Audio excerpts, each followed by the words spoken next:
North Seattle is not a wasteland. It's a great little neighborhood. Yet a crime spree here So it's that big of a problem? It's got the neighbors pretty upset. has left a trail of evidence. This is the work of a man with a modus operandi. Neighbors like Bob Snyder say It's human or a really big dog. it doesn't pass the smell test. Somebody felt it was important enough that they wanted to put up signage. He's part of a new kind of neighborhood watch, The serial pooper. looking for a pair of suspected squatters. There is hazards that go along with having people do that sort of thing in your yard. You got to watch your step. You got to watch your step. This manure mystery hasn't prompted a sniff from police. We went there to get to the bottom of it or them or something like that. How serious does the Seattle Police Department take this kind of crime? Well, I think it's a pretty serious thing for all of us when there's poop. Sergeant Sean Whitcomb says a fecal fine could top $1,000. The perpetrator or poopatrator, as the case may be, would need to have been caught in the act. But even Whitcomb acknowledges it is not the department's top priority or even number 2. Violent crime, property crime, these are the things that keep us busy. We're not going to be staking out a certain street waiting for the phantom pooper to come by and leave their mess. Until then, Matthias Caldwell may have trouble sleeping. Maybe not, I know it's pretty terrifying thinking about serial poop. No, I'm gonna be fine. I mean, there's poop on the ground all the time. He'll definitely keep his eyes open, his nose pinched, and we'll keep our tongues firmly in cheek. I know I'd be pretty upset if I came out in the morning and found a big pile in my front yard, though. In Seattle, Chris Daniels, King 5 News.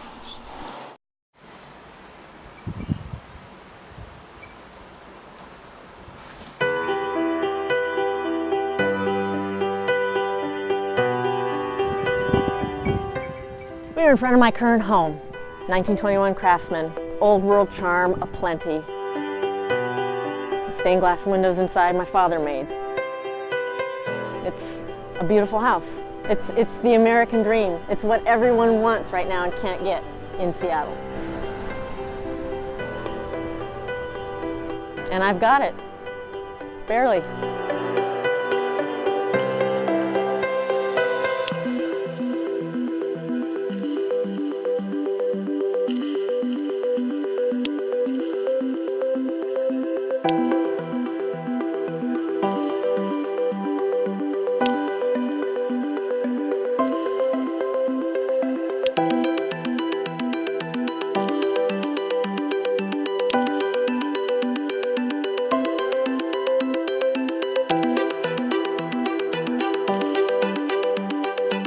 I am Amy Marie Douglas, and I am an artist.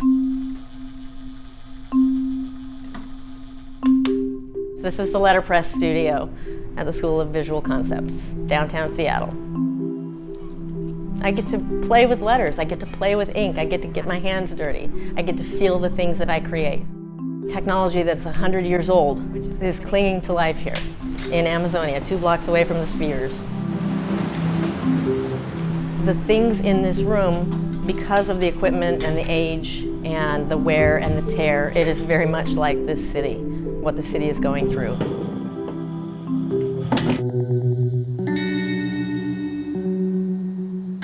It's the same type of thing. There's character here. There is character in Seattle, the Seattle that I grew up in.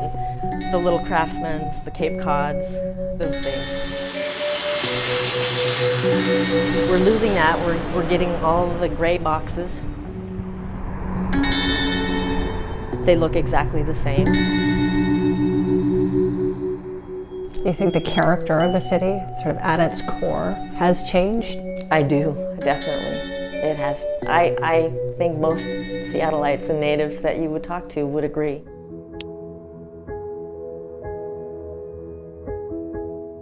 That's not to place blame on new people coming here that just haven't adjusted to what Seattle is. I just think that there's a lot of pressure that comes with living here. We are all so stressed at how this has changed so rapidly.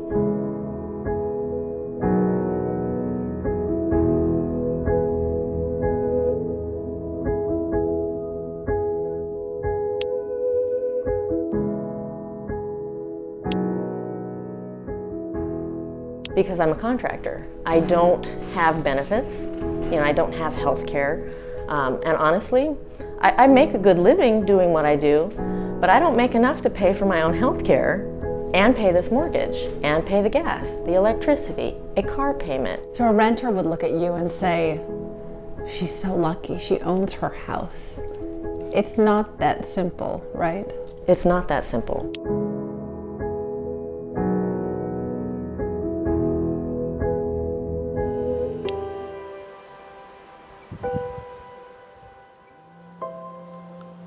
I know you thought about selling it, but where would that put you? Well, if I sold it, I feel like once I sell it, I can never look back. I can never come back to Seattle. I don't think I would be able to afford to. You couldn't get back into the market here, I don't think I could. and you couldn't afford rent. Oh, God, no. How much of your identity do you think is wrapped up in being a Seattleite? I'm very proud of being a Seattleite, but I just feel like it's so different. I feel like I'm an imposter, and I know I'm not. I want to remember the place that I knew and loved as it was.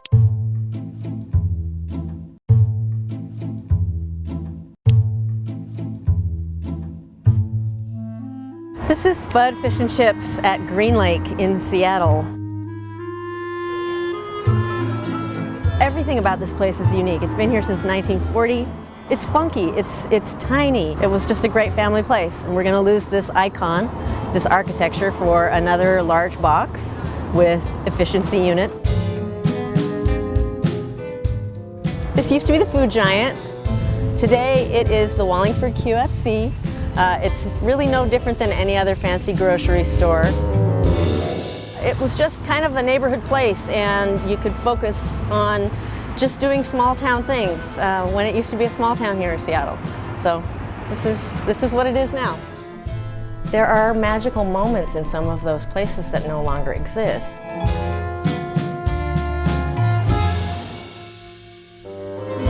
My memories are going to be totally different than someone else's, but when that art can bring two different people together and tell two different stories, you're forming a relationship with someone that you never would have met otherwise.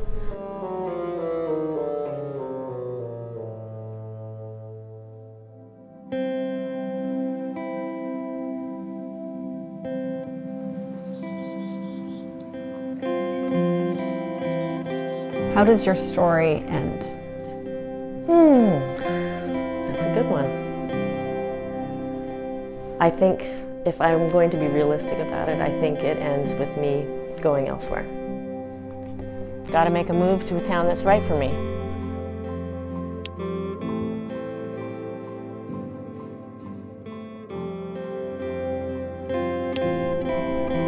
I can't afford to stay.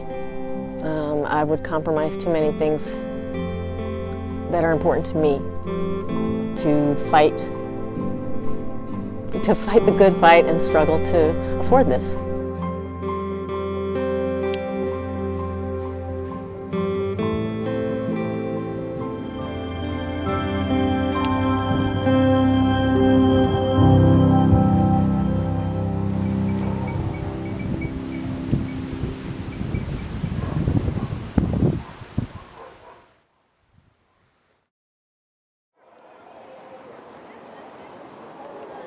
What is it about a building that can trigger flashbacks?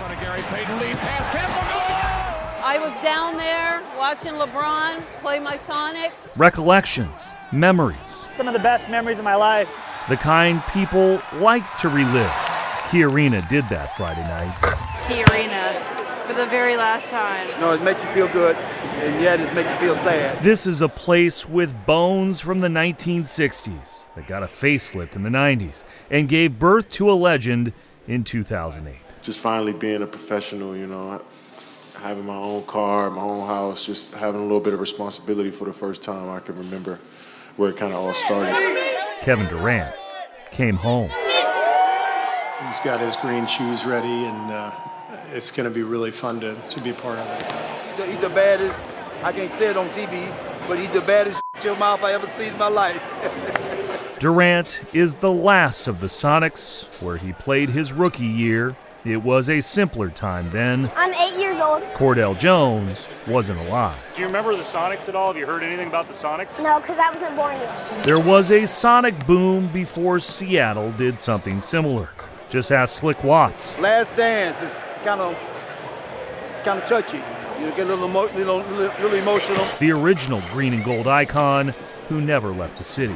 Shed a tear, really, to know that it's going to be over. The stars, Yeah, for sure. It'll be fun. the fans, Katie, woo! all wanted one last chance to cheer the past in the present. You know what he's going to do tonight, just so you know. What? Just to give you a little heads up. This is not for the camera, though. So, camera, you got to This is a secret. He said Kevin's going to do something. Oh, I'm so excited!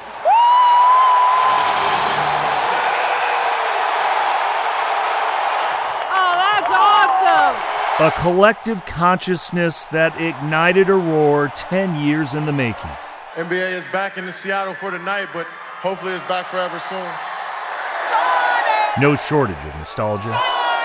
Smiles dominated, and so did the Warriors in an otherwise meaningless exhibition affair. I want my Sonics back. That anger Dear NBA, that still resonates here, bring back our Sonics and KD. muted, at least for one night.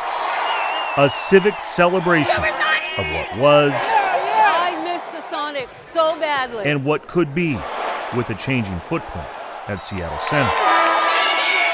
Perhaps a permanent return will come when a new arena arises in a couple years. They need to bring one back, man. We're going to keep saying it until it happens. It will replace the one that is now, like everything else, a memory. You know, it was breathtaking.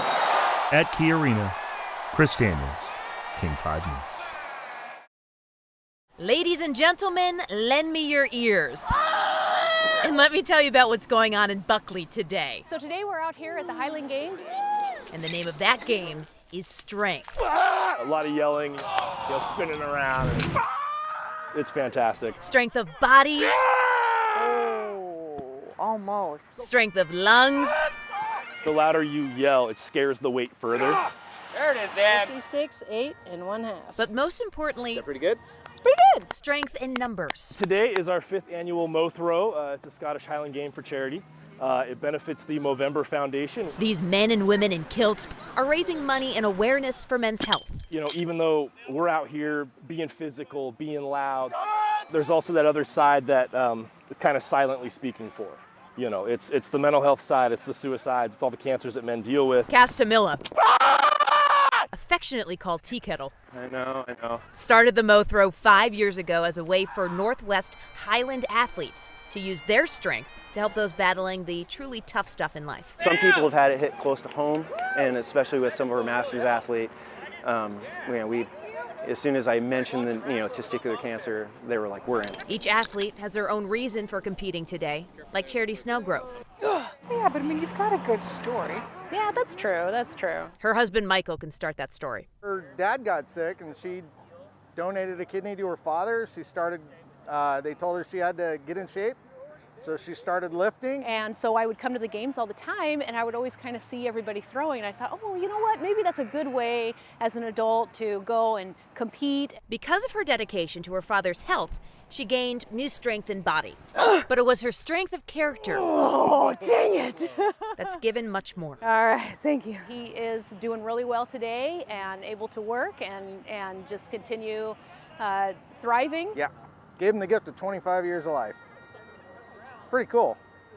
I like my wife. She's good people. It's just fulfilling. You can kind of look back and see the generosity and the kindness through all these athletes, and it makes it all worth it. Hard proof that true strength can go further than any log or hammer or rock can fly. You're not supposed to kill the competition. In Buckley, Vanessa Mishanya, King 5 News.